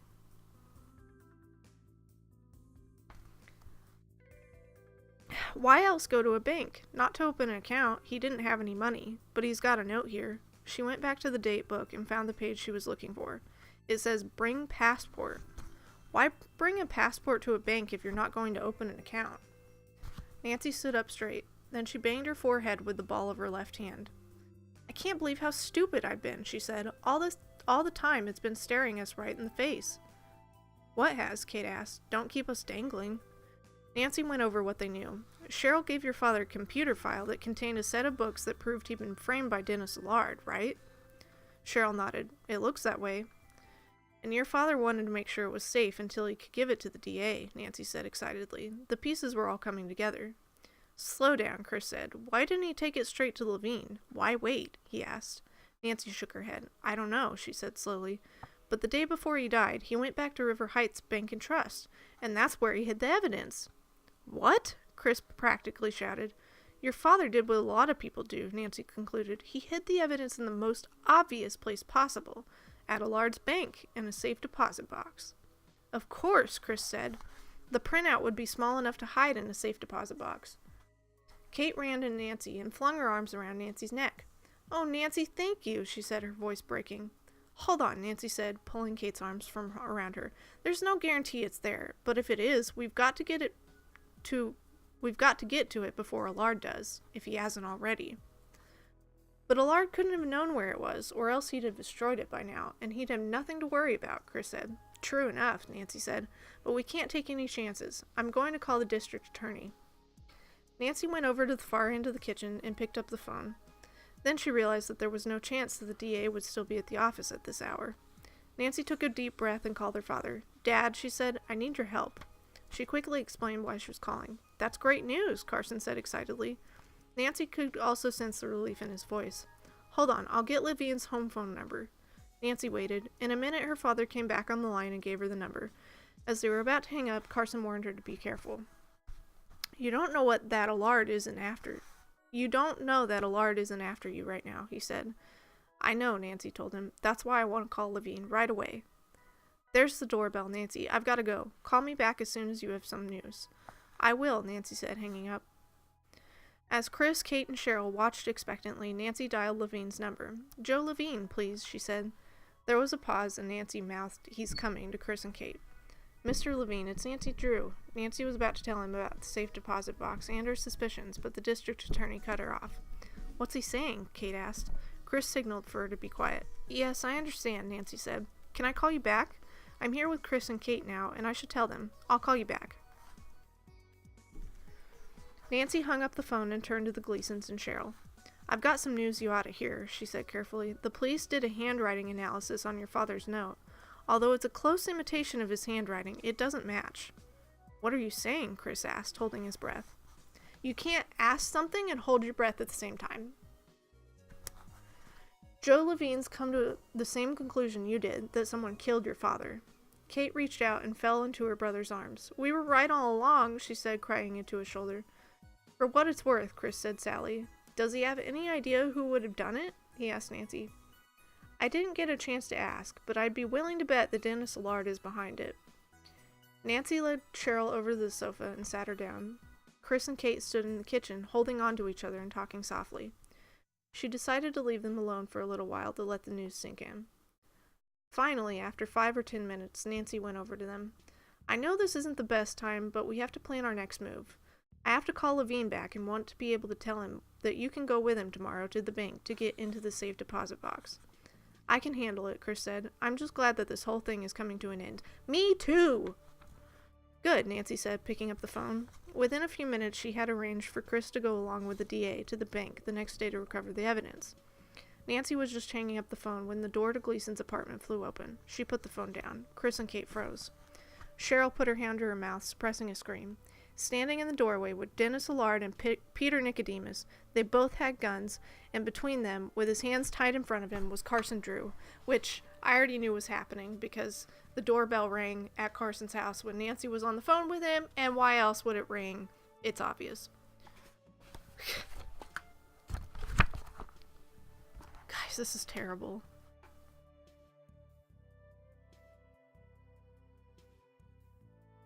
Can't have a bone-jarring crash without feeling it. Maybe Nancy has no bones. That's the theory I have. Nancy No Bones Drew. Her nickname finally makes sense. The little Nancy is Scrappy. Scrappy, greater than height disadvantage. Always did doubly so if Scrappy is Nancy. Yeah. Eyes wide with fear or disappointment. The only two things I know about. Terry. As we get deeper into the book, Paige gets angrier. It's true. It's so stupid. Of course it was staring us in the face the whole time. Quickly to Bond Cuisine to discuss. You can't. I'm holding my breath right now, and I asked you can't. Don't worry, Shadow of a Drunk. I got your soft cover back. Oh, I meant Shadow of a Doubt. No, I didn't. Oh my gosh. Okay, I'm gonna race through this. Chapter 16. Let me check on the music, how we're doing here. Okay. Okay. Don't you even want to say hello to your father, Nancy? Allard asked. You two might want to enjoy what little time you have left. In disbelief, Nancy let out a gasp. They had been so close. She could tell her father was struggling to remain calm, but he was breathing heavily, and his face was ashen. You, Chris shouted, throwing himself at Dennis Allard. Chris, stop, Cheryl cried, but it was too late.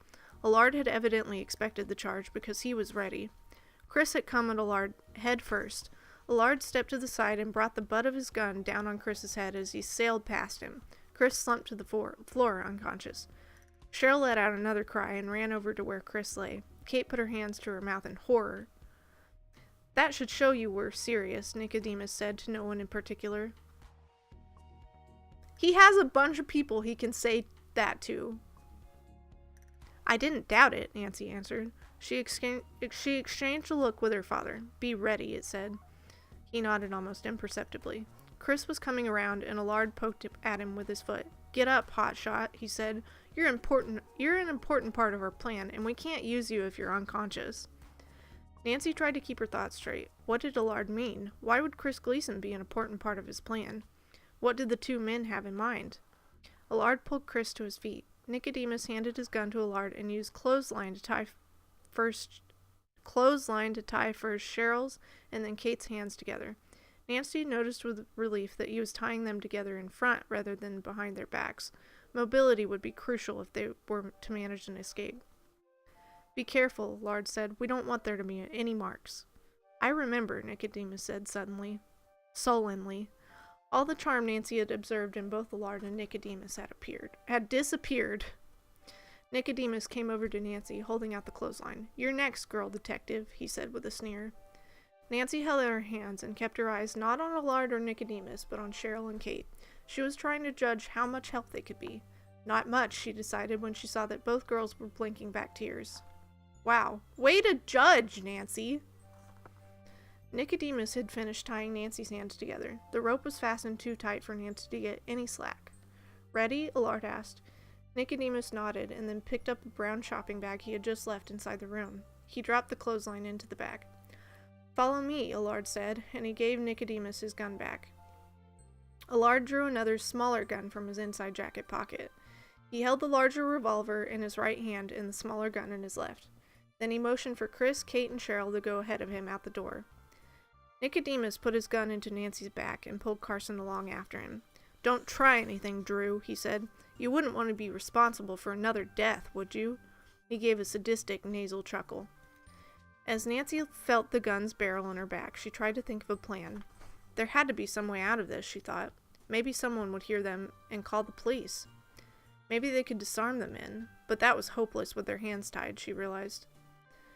Nicodemus pushed Nancy after Allard down the long hallway to the elevator. Her father was at her side. What do you think they're going to do? Carson mouthed. I wish I knew, Nancy mouthed back. Allard was at the elevator, holding the door open. He herded the Gleasons, Cheryl and Nancy, and her father inside, then let the door close after he and Nicodemus had stepped in. He pushed the button for the basement, and the elevator descended with a slow and steady creaking noise. Nancy thought about making a move, but they were trapped inside the elevator. Even if she could disarm Nicodemus, Allard would turn a gun on her immediately. She couldn't try anything heroic unless the others were prepared. Nancy nudged her father, who nodded his head. Then she tried to make eye contact with Chris, but his head hung down to his chest. He was barely conscious. Before Nancy could think of anything, the elevator stopped at the basement. Allard put both guns in one hand, pulled the door open, and waited while Nicodemus shoved Nancy and her father out of the elevator. Allard followed, both guns held on Chris, Cheryl, and Kate. Nicodemus had stopped, and Allard was shouting directions at him across the small hallway. Down there, around the corner, the room with all the junk in it. He had obviously been there before, Nancy thought. Hurry up, Allard said. We're running out of time. Nancy darted a look to her left before Nicodemus pushed her down the hall. There it was, the small door that led to the alley behind the building. Dim light showed through its dirty window. Nicodemus pulled her down the short corridor and around the corner to the right. They were in a dirty room piled high with old furniture, mattresses, and cardboard boxes full of newspaper. Perfect, Allard said, coming around the corner. He turned on an old electrician's light hanging from a rusty metal pipe that ran along the low ceiling. Allard sat Cheryl and Kate down on some boxes. Nicodemus kept his gun on Nancy and her father as he reached down into the bag. He pulled out a red and yellow metal can, clearly marked gasoline. With a shock, Nancy realized there had to be only one reason for that can. Allard and Nicodemus were going to set the building on fire and let them all go up in flames with it. Chris saw the can. "You're not thinking about—" He couldn't finish the sentence. "Not right away," Allard said. "That's step 2. First, we need to worry about step 1. "You're not going to get away with this," Nancy said. She tried to sound as threatening as possible. "The district attorney is on his way right now. He knows we're here." "My plan takes all that into account," Allard said with a sneer. "As soon as I caught you in my building this afternoon, I realized it was only a matter of time before the DA was involved." Nicodemus smiled and spoke. And when I came to after you knocked me out, the first person I called was Dennis. He was the one who thought of this brilliant plan. Luckily, your father was home. Naturally, we convinced him to tell us where you were." "But Nicodemus has been here before, right? The night he pushed Robert Gleason out of his window," Nancy said. Chris and Kate stared at Nancy. Carson drew in a sharp breath. Allard laughed. "You're not a very good detective. Actually, if you really want to know, I was the one who killed Gleason." He stared hard at Nancy. "Because you knew he had the proof that you thought had been destroyed," Nancy added. "Exactly." Allard's eyes narrowed. "I was sure every sign pointing to my guilt was gone. I even checked the computer records, but Cheryl here was better at finding something buried deep in the computer than I was." Cheryl blinked back tears. "What about the money?" Chris asked. "They had it all along," Nancy concluded. "That's what you and Nicodemus used to start up the Convex Corporation, wasn't it? In fact, you were both in on the embezzling right from the start, weren't you?" She shot a glance at her father. Somehow they had to keep them talking until they came up with a plan. Carson nodded imperceptibly. "I can't believe you two," Carson said, his face reddening in anger. "Together you let an innocent man go to jail, and then you were going to let me take the fall for it." Allard met Carson's eyes for the first time. "I didn't feel happy about it, believe me, but when Gleason started coming around again, I knew it was either you or me." Nancy narrowed her eyes. "It wasn't just my father either," she said. "You nearly killed Chris with that stunt you pulled at his garage." "We thought maybe that trick in our little car chase would scare you enough to give up your investigation," Nicodemus confirmed. "But you underestimated Nancy," Cheryl told him hotly. "Mr. Drew, I have to congratulate you on having such a smart and persistent daughter," Allard said. "Smarter than you think," Carson began. Nicodemus interrupted him. "We're wasting time, Dennis," he said impatiently. He pulled Cheryl to her feet. Allard reached over and grabbed Kate, then he gave Chris the smaller gun. "You see the situation," he said to Chris, pointing out Carson and Nancy. "It's a shame, but you have no choice. If you want to keep your sister and girlfriend alive, you're going to have to kill Carson Drew and his famous daughter, Nancy." That makes no sense.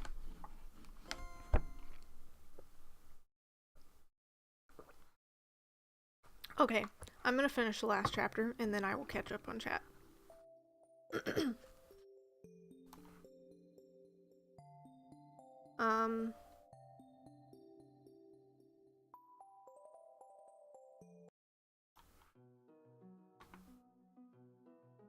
Just gonna start the music over. Okay. Nancy watched as Chris tried to push the gun aside. It was futile. With his hands tied together, he was only able to knock it to the floor. "You're crazy," he said, staring at Allard. "What makes you think I'd kill them?"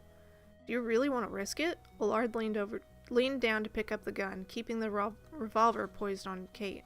He handed the gun to Chris again. "Chris, don't," Nancy said desperately. She had to stop him from doing anything rash. "Can't you see what they're planning?" She pointed to the can of gasoline. "They're not going to let any of us go." "Listen to Nancy, Chris," Carson pleaded. "Now that he's told you he killed your father, Allard's not going to let you go. You know too much." Cheryl looked as though she were about to faint. Kate stared at her brother. Chris looked over at the can of gasoline and then back at Nancy and Carson. Nancy took a deep breath and tried, despite her fear, to plan some kind of escape. Her mind was on the door to the alley. There was a slim chance they could all make a run for it if she could get them all moving at the same time. Suddenly her attention was diverted by Chris leaping at Nicodemus. The move took Nicodemus by surprise. He let go of Cheryl. She swung both her hands at his gun, sending it flying across the floor. Nicodemus stood there, disarmed and helpless, facing Chris, who was still armed. Allard was so stunned he almost dropped his guard on Kate. She was about to squirm free when Allard strengthened his grip on her. "Let her go, or I'll shoot him," Chris shouted. Nancy stared at the gun that had flown out of Nicodemus's hand. She couldn't do anything until she was sure that Allard wasn't going to shoot Chris. What happened next shocked everyone. "Go ahead and shoot him," Allard said. I knew he was going to say that. That was not shocking. Nicodemus stared at his business partner. "Dennis, what are you saying?" Nancy saw her chance. While Allard was concentrating on Nicodemus, she nudged her father, then ran for Nicodemus's gun on the floor. Before Allard had a chance to react, Carson Drew was on him, pounding away with his two fists at the hand that held the gun. A shot went off as the gun flew from Allard's hand. Nancy dashed across the room and in one swift move kicked Nicodemus's gun farther across the floor. Then Nancy saw that her father was still wrestling with Allard. She hurled herself at the two men. "Let go of him!" she shouted. Allard let go of Carson and looked up at Nancy. He tried to pull himself off the ground, scrambling to run away. Nancy sent a swift karate kick into Allard's chin as he tried to get up. He groaned and rolled over. Dennis Allard was trapped at last. Still shaking, Nancy knelt down and spoke softly to her father. You're okay, aren't you?" she asked. Carson sat up and managed a weak smile. "I'm fine, Nancy. A little bruised, but fine." Cheryl came over to Nancy and Carson, a dull kitchen knife in her hands. "I found it in one of the boxes," she explained, working at the clothesline, tying Nancy's hands together. With a few moves, Nancy's hands were free. She cut Cheryl's bonds, then Cheryl went to work on Carson's, and soon had them untied as well. Chris Gleason approached Nancy, holding out the spare clothesline. Nancy looked over at Nicodemus and saw that Chris had already tied the man's hands behind his back. "Do you want the honors?" he asked, pointing to Allard. "I think you can probably manage," she said, taking a deep breath. She watched as Chris wrapped the rope around Allard's wrist and made several strong knots. "Now let's get out of here," she said when Chris was finished. Then she turned to give her father a hug. "I was worried there for a little while," Carson said, holding her in his arms. "Me too, Dad, me too," Nancy said, smiling up at him. A few hours later, they were all sitting in the Drews' living room. Bess and George were there too, along with Hannah. "So, Allard and Nicodemus weren't in it together all along?" George asked. It looks that way," Carson said, putting his arm around Nancy's shoulder. "The two of them thought they'd gotten away with it, too, until Robert Gleason came looking for that evidence." "But that's just incredible," Bess said, nibbling on a pretzel. "He was just going to sit back and let your career be ruined." Nancy stretched. It had been a long day. "I don't think Dennis Allard really cared about that. The only thing that mattered was that no one ever came after him again. Nothing was going to stop him." "Now he'll be out of our lives," Chris said. He was sitting on the couch with his arm around Cheryl.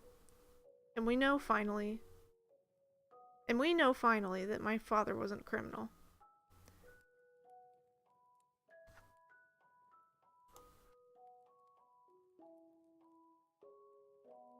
Sorry, I'm hearing weird noises again. Okay.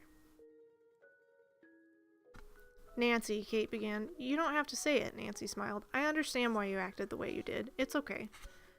But I just have to thank you for believing in us, despite the trouble we caused you," Kate insisted. Carson smiled for the first time since they had been back home. "There's something you don't understand," he said. "Something I've only begun to appreciate." He went over to Nancy and put his arms around her. "What's that, Dad?" she asked. "That nothing can stop my daughter. Not when she happens to be River Heights' most persistent detective." Nancy smiled. George laughed. Hannah chuckled. Bess giggled. Chris hugged Cheryl again. And soon everybody was laughing. Guys, that was a terrible ending. That was a terrible ending. Do you want me to read the next case thing? Something to Hide, case number 41. It's just a short little paragraph. I knew it would end like that. It was stupid.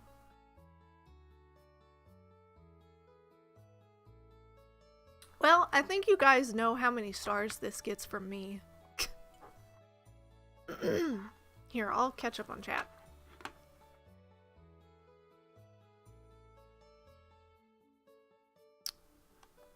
Zoom zoom, vroom vroom, boom boom, loom loom, gloom gloom, buffoon buffoon, doom doom, balloon balloon, loon loon. You're next, girl detective. Just like do your double backflip, neck snap, maneuver Nancy Drew might as well have that ability too. It's in the computer, smash his computer. Plots chapter 16 gets hyped for final chapter. Yes, I had fun. Well, that's good. It's good. Just because you know the desire of characters to die by gunshot doesn't mean we all did, Paige. What? She hurled herself at the two men. Nancy always throwing herself at men. I sure hope this ends just like DB, with Carson Drew making a dumb joke and the entire Drew family laughing. You totally called it. Something to Hide case number 41, in which Nancy successfully tries to hide the existence of an ND Files number 40 Shadow of Doubt. Paige definitely loved this book. You said you knew the guy was gonna say, "Go ahead and shoot me." Oh, yeah. Oh my god. Okay, let me read this thing. Nancy's next case. Nancy and her friends are helping Ned with a college marketing project, introducing spotless beauty cream to the public. Problem is, Bess and a lot of other people who try the new product have been rushed to the hospital. Alarmed, Nancy decides to check out the company that makes Clearly, the rival cosmetic to Spotless. But the teen detective soon finds that someone has more to hide than blemishes in this case. A mysterious individual has laced samples of Spotless with deadly poison. Unless Nancy finds out who it is, she'll be the one who's rubbed out. In Something to Hide, case number 41 in the Nancy Drew files. And look, you can get a subscription to something. There's your subscription form. Do you think I should send it in? You guys, thank you for sticking around for that with me. I'm sorry if it was painful and boring and terrible, because it was all of those. You should probably send it in. Thank you for being here. So, in 15 minutes, my friend Oxel is going to stream, so you should join me. I'm going to get some food, and I'm going to watch her stream. What are you streaming, Oxel? Are you continuing? No, you finished Tomb. What are you streaming? Thanks for reading it. I'm glad you read it. Through the hiccups. Twickups. Well, we finished it, and I got rid of the hiccups. That was important. I don't know what will be on the schedule for our next read stream. Let me look at some options, and I'll probably have you guys vote again, because I think that was fun. I like having you guys decide what I'm gonna read. So, thanks for reading and for the stream. Well, thank you for being here, and I will see you very soon. Your anger at the book scared the Twickups away? Probably. That's exactly what did it. Oh. Join me on my next adventure. Yeah. So, okay. Announcements. I haven't decided if I'm gonna do a celebration stream yet for this weekend. For my affiliate status. Because I don't know how busy we're gonna be tomorrow. And if I was going to do it, I'd have to do it tomorrow probably. But if I do a celebration stream, I will make an announcement in Discord and on Twitter before tomorrow. So let me figure that out. If not, I will see you guys on Monday. We will continue Vin if all goes well. Hopefully we'll be finishing that up next week. So, okay. Try to do a DB if not another ND. Okay, that sounds exciting. I'm excited for that. I haven't caught up on your last DB stream. I'm almost done. I've got like 30 minutes or something, but anyways, alright. That's a good place to end it. So, thank you guys for being here, and I will see you over at Oxel's stream pretty soon. Bye.